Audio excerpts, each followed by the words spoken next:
घूंघट। अरे रीमा, ओ रीमा, सो रही हो क्या अभी तक? रीमा की जेठानी जोर जोर से चिल्ला रही थी घर के आंगन में खड़े होकर। रीमा यानी मैं। तभी मैं भागती हुई अपने कमरे से निकली और बोली, दीदी आ गई मैं। जेठानी बोली, रीमा, मैंने तुम्हें रात में ही समझाया था कि सुबह को जल्दी उठ जाना, क्योंकि तुम्हारी मुंह दिखाई की रस्म है। मैंने बोला कि दीदी रात को नींद ही नहीं आई, जगह नई है। सोनल दीदी हंसती हुई बोली, रीमा मेरी प्यारी देवरानी, जल्दी से घूंघट कर लो, अगर माँ जी आ गई तो हंगामा हो जाएगा। मैंने घूंघट किया ही था कि तभी माँ जी वहाँ आ गई और कड़कड़ाती आवाज़ में बोली, चलो अब क्या यहीं गपशप मारती रहोगी तुम दोनों?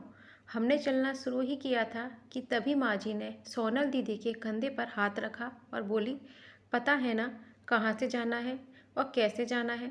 माँ जी ने बोला कि जब भी कोई बड़ा तुम्हारे सामने खड़ा हो तो हमेशा घूंघट में रहना और कम से कम अपने बड़ों के सामने आना, और बिना घूंघट के तो कभी नहीं।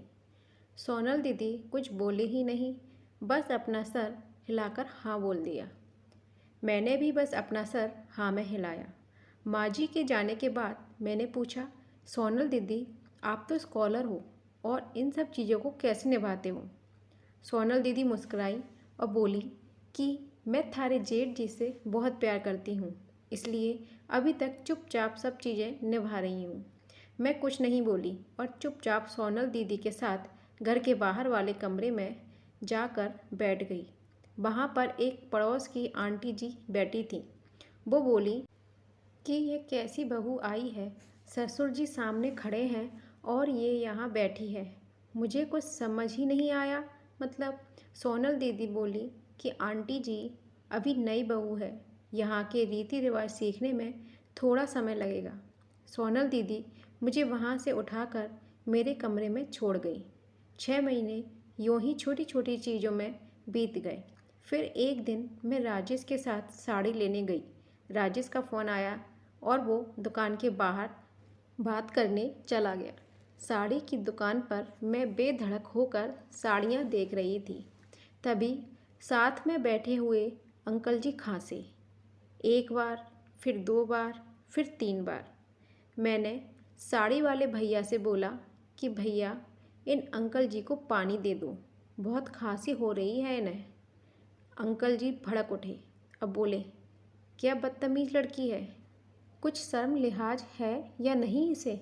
दुकान पर हंगामा देख राजेश बाहर से भागकर अंदर आया और अंदर आते ही अंकल जी के पैर छूकर बोले, मामा जी आप यहाँ? मैं घबरा के दुकान से बाहर निकल आई और एक लंबा घूंघट करके गाड़ी में बैठ गई। राजेश बाहर आया और गाड़ी में बैठकर गाड़ी बहुत तेज़ चलाने लगा। मैंने धीमी आवाज़ में बोला, गाड़ी बहुत तेज़ चला रहे हो, कहीं एक्सीडेंट ना हो जाए।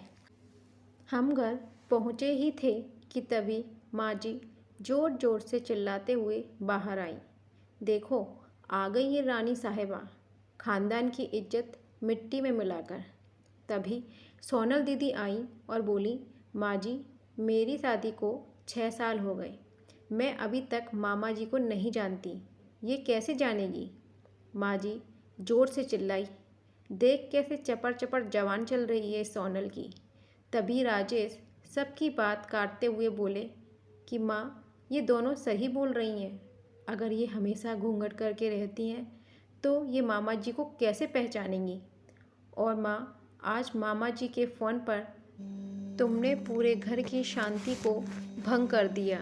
ये वो ही समाज है जिसने सीता मैया पर भी उंगली उठाई थी। पिताजी और जेठ जी ने भी अपना पक्ष राजेश के साथ ही रखा। माँ जी थोड़ी देर सोचने के बाद वापस सोनल दीदी और मेरे पास आई और बोली कि तुम दोनों को अपनी मर्यादा पता है।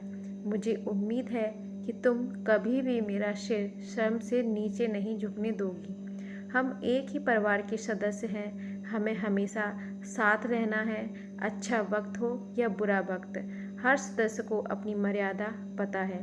माँ जी ने मुझे और सोनल दीदी को गले लगा लिया। कहानी पसंद आई हो तो कमेंट बॉक्स में ज़रूर बताइएगा और मेरे चैनल को लाइक शेयर और सब्सक्राइब ज़रूर कीजिएगा। Thanks for watching.